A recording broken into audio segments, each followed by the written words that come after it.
O Rio de Janeiro, já há algum tempo, virou sinônimo de crise política, escândalos, quedas no poder.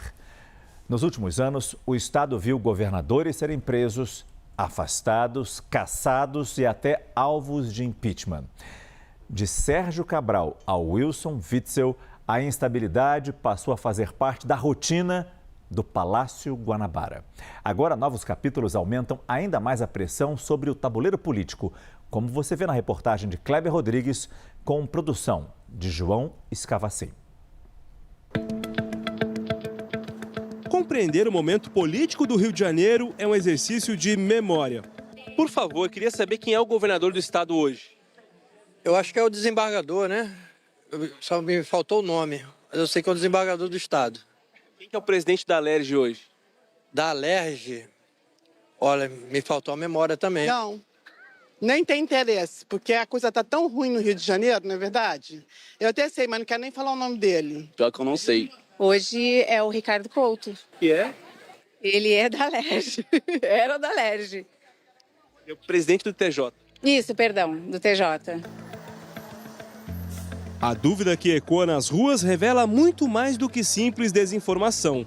Ela expõe um tabuleiro político confuso, onde as peças parecem se mover sem estratégia.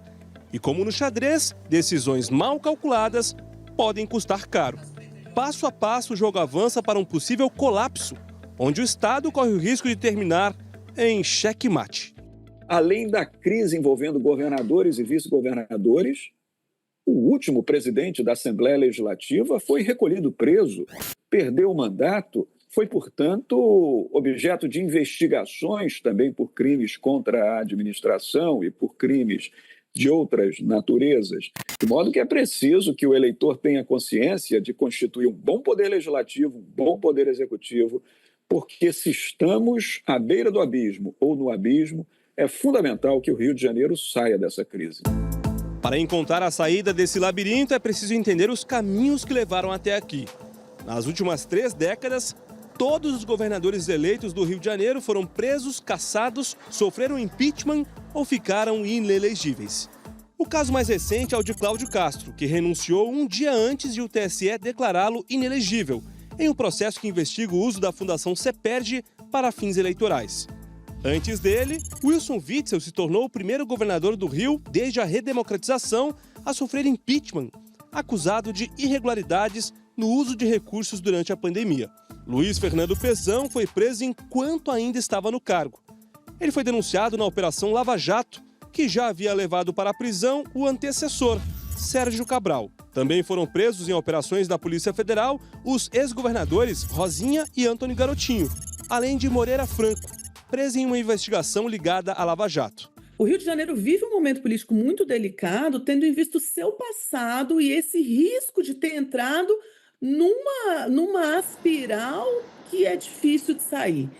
Abismo talvez seja um pouco fatalista, porque parece que não tem de onde sair, e a gente gosta sempre de pensar que há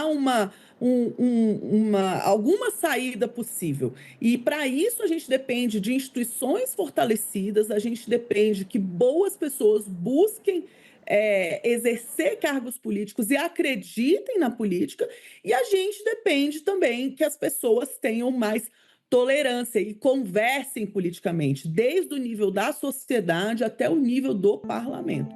Em pouco mais de 2 décadas, 4 deputados que já presidiram a Alerj foram presos. 2 deles enquanto ainda ocupavam o cargo. Jorge Pisciani, denunciado por receber propina para favorecer empresas de transporte, e Rodrigo Bacelar, acusado de vazar informações ao Comando Vermelho, além dos ex-presidentes Paulo Melo e Sérgio Cabral. Alguns movimentos recentes desse jogo político trouxeram ainda mais insegurança ao Estado. No ano passado, o governo ficou sem vice.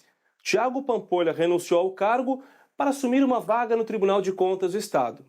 Em março deste ano, foi a vez de Castro deixar o Palácio Guanabara para ser pré-candidato ao Senado.